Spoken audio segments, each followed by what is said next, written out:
আসসালামু আলাইকুম ওয়া রাহমাতুল্লাহি ওয়া বারাকাতুহু নাহমাদুহু ওয়া নুসাল্লি আলা রাসূলিহিল কারীম আম্মা বা'দ আউযু বিল্লাহি মিনাশ শাইতানির রাজীম বিসমিল্লাহির রহমানির রহিম قال الله تعالى يا أيها الذين آمنوا كتب عليكم الصيام كما كتب على الذين من قبلكم صدق الله العلي العظيم প্যান ভিশন টিভি রমাদান উপলক্ষে সিয়ামের আলো অনুষ্ঠানে আপনাদের সবাইকে স্বাগতম।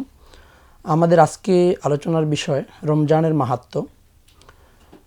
তো আপনারা জানেন যে কোরআনে আল্লাহ রাব্বুল আলামিন রমাদানের ব্যাপারে বিশেষ তাগিদ দিয়েছেন এবং হাদিসে অনেকগুলো নির্দেশনা এসেছে যার মাধ্যমে বোঝা যায় আমাদের জীবনে সিয়াম পালন এবং রমাদান খুব গুরুত্বপূর্ণ, অত্যন্ত গুরুত্বপূর্ণ।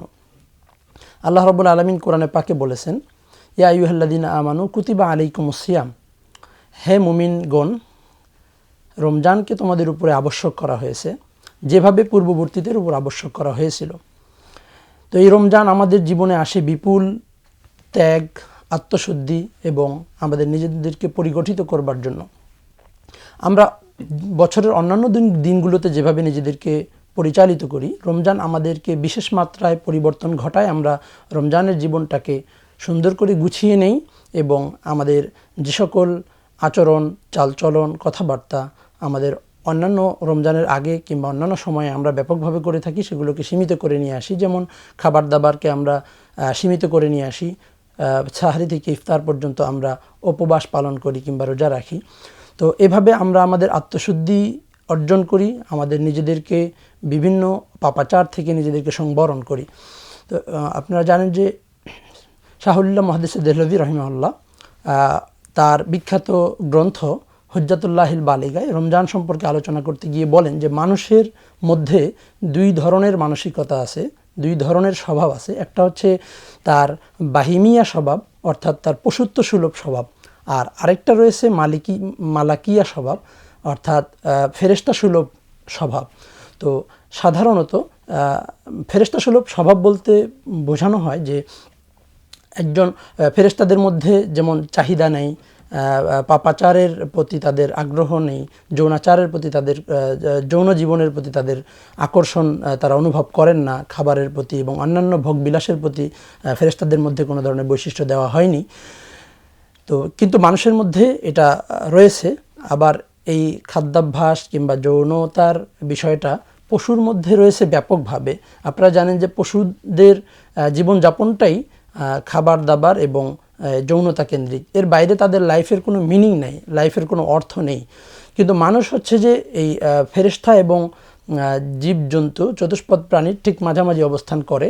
মানুষের মধ্যে আল্লাহ তাআলা যেইভাবে জৈবিক চাহিদা দিয়েছেন, যেইভাবে খাবারের চাহিদা দিয়েছেন, একইভাবে মানুষকে আল্লাহ তাআলা ফেরেশতার গুণাবলীও দিয়েছেন এবং আল্লাহ তাআলা এর মধ্য থেকে মানুষদের থেকে চান, দায়িত্ববোধ চান, আত্মশুদ্ধি চান, মানুষ যেন আল্লাহর কাছে ফিরে আসে, মানুষ যেন সে যে আল্লাহর পক্ষ থেকে প্রেরিত এবং আল্লাহ তাআলার পক্ষ থেকে দায়িত্ব দিয়ে তাকে পৃথিবীতে পাঠানো হয়েছে, এই অনুভূতিটা তার ভেতরে যাতে জাগ্রত হয়।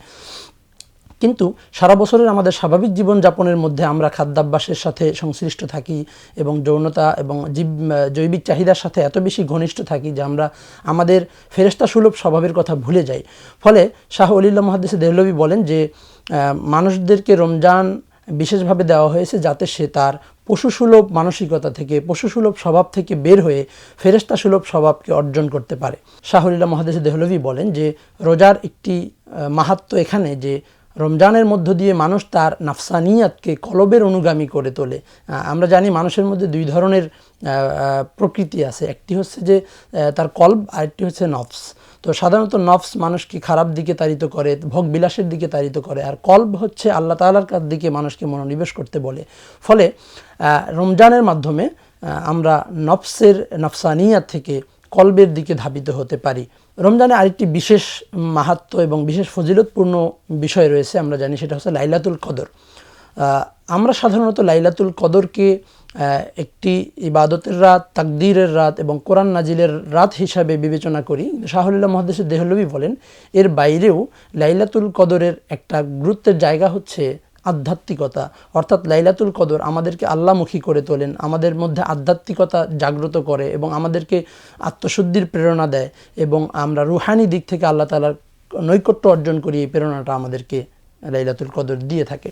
রমজানের আরেকটি মাহাত্ম্য হলো যে রমজান আমাদের যে ভোগবিলাসের আয়োজন পৃথিবীতে আল্লাহ তাআলা দিয়ে রেখেছেন, সেই আয়োজন থেকে, সেই নিয়ামত, বিস্তীর্ণ নিয়ামত থেকে আল্লাহ তাআলা আর স্মরণ এর কথা বলে। কারণ আমরা যখন সারাদিন ভোগ বিলাস থেকে দূরে থাকি, আমরা যখন সারাদিন পানাহার থেকে দূরে থাকি, তখন আমরা সবসময় আল্লাহকে স্মরণ করতে থাকি যে আল্লাহ রাব্বুল আলামিন আমাকে নিষেধ করেছেন, তাই আমি খেতে পাচ্ছি না।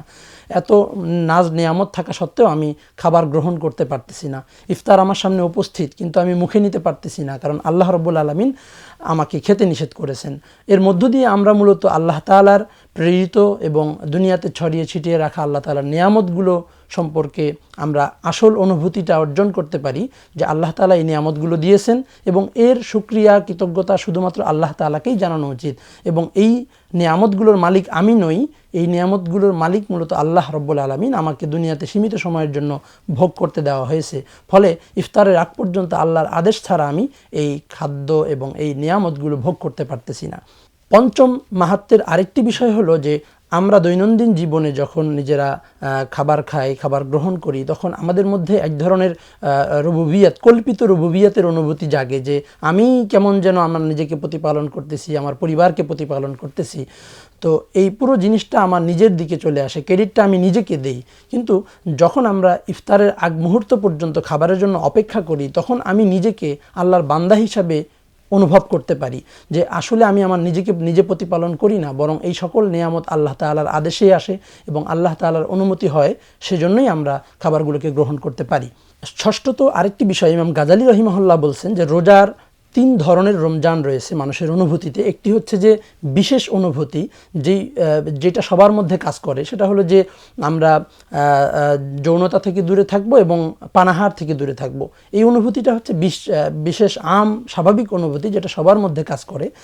এর বাইরেও আরেকটা অনুভূতি আছে যেটা বিশেষ অনুভূতি।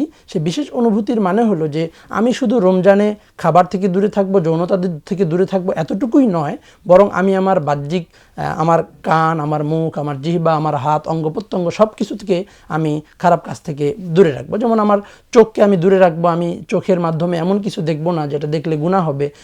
চোখের দ্বারা আমি এমন কিছু দেখবো না যার কারণে আমি পাপের দিকে আকৃষ্ট হই। আমি আমার চোখ দ্বারা এমন কিছু দেখব না, গান বা ভিডিও দেখব না যার মাধ্যমে আমার গুনাহ হয়।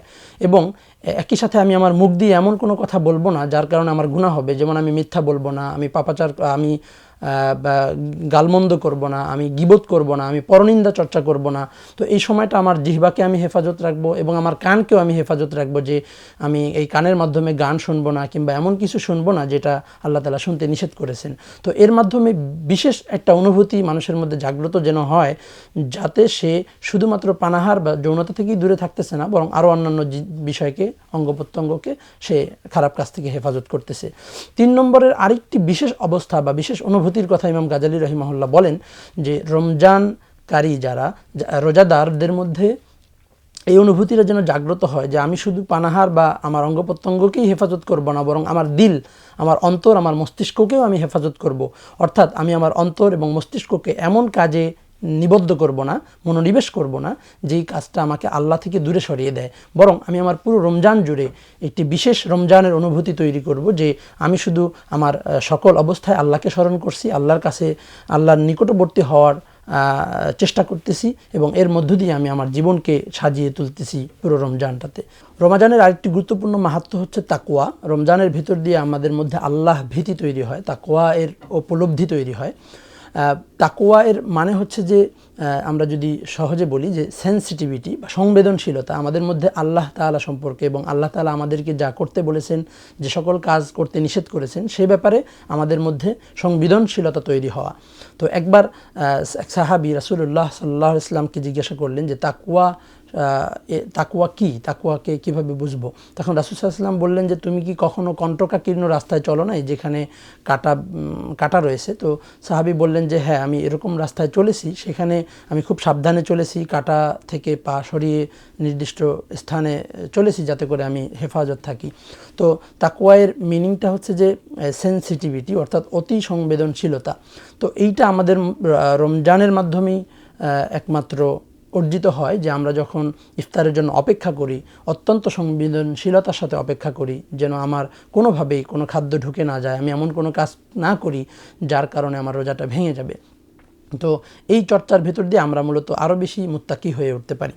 একটি গুরুত্বপূর্ণ বিষয় না বললেই নয় যে আমরা রমজানকে ঘিরে যে চর্চা গড়ে তুলি সেখানে আমাদের তো আসলে ফাস্টিং হয় না, বরং ওভার ইটিং হয়ে যায় অনেক সময়। অর্থাৎ আমরা এখানে খাবার থেকে বিরত থাকার কথা রমজানে, কিন্তু দেখা যায় যে সাহরি এবং ইফতারে আমরা বিশেষভাবে আয়োজন করে খাবারের উৎসব করে থাকি। অর্থাৎ সাহারিতে আমাদের বিশেষ ধরনের খাবার থাকে এবং ইফতারে আমরা এত পসরা সাজাই খাবারের যে যেখানে সংযত হতে বলা হয়েছে, যেখানে সংবরণ করতে বলা হয়েছে, রমজানে দেখা যায় আমরা আরও বেশি খাবারের আয়োজন করে বসি। ফলে রমাজানের যে তাগিদ, রমাজানের যে চাহিদা, সেটা আমাদের থেকে অনেক ক্ষেত্রেই মিসিং হয়ে যায়। ফলে আমরা ফাস্টিংয়ের দিকে মনোযোগী হব, নিজেদেরকে সংযত করতে মনোযোগী হব, আমরা ওভার ইটিং করব না। তো এর সাথে সম্পৃক্ত আরেকটি বিষয় হলো যে আল্লাহ তাআলা দুনিয়াকে তৈরি করেছেন একটা লাইফ সাপোর্ট সিস্টেমের জন্য। অর্থাৎ আমি বেঁচে থাকার জন্য যতটুকু খাদ্য বা চাহিদার প্রয়োজন হয় আমি ততটুকুই মেটাবো, কিন্তু আমার যা ডিজায়ার আছে বা আমার মৌলিক চাহিদার বাইরে যে প্রয়োজনগুলো আছে সেগুলো পূরণের জন্য আল্লাহ তাআলা জান্নাত রেখেছেন, যেটা হচ্ছে ডিজায়ার লাইফ সিস্টেম। ওখানে গিয়ে আমি আমার চাহিদা, আমার প্রয়োজনের আকাঙ্ক্ষার সব কিছু আমি পাবো। কিন্তু দুনিয়াটা হচ্ছে লাইফ সাপোর্ট সিস্টেম, এখানে আমি শুধুমাত্র ততটুকুই খাবো যতটুকু দিয়ে আমি বেঁচে থাকতে পারি। তো রমাদান আমাদেরকে এই উপলব্ধি ফিরে দেয় যে আমরা দুনিয়াতে লাইফ সাপোর্ট সিস্টেমের মধ্যে আসি, আমাদেরকে অল্পই খেতে হবে যতটুকু খেলে আমি জীবনকে ধারণ করতে পারি। একমাত্র রমজানের মাধ্যমে আমরা এই উপলব্ধি করতে পারি যে যেই উপলব্ধির মাধ্যমে আমরা সারা বছর পরিমিত এবং সংযত জীবনযাপন করতে উদ্বুদ্ধ হই। এই হচ্ছে রমজানের মাহাত্ম্য, যেটা আমাদেরকে শিক্ষা দেয় যে আমরা আমাদের জীবনকে সংযত করব, জীবনকে পরিশীলিত করব এবং জীবনকে পরিশুদ্ধ করে গড়ে তুলব। জাযাকুমুল্লাহু খাইরান। আসসালামু আলাইকুম ওয়া রাহমাতুল্লাহ।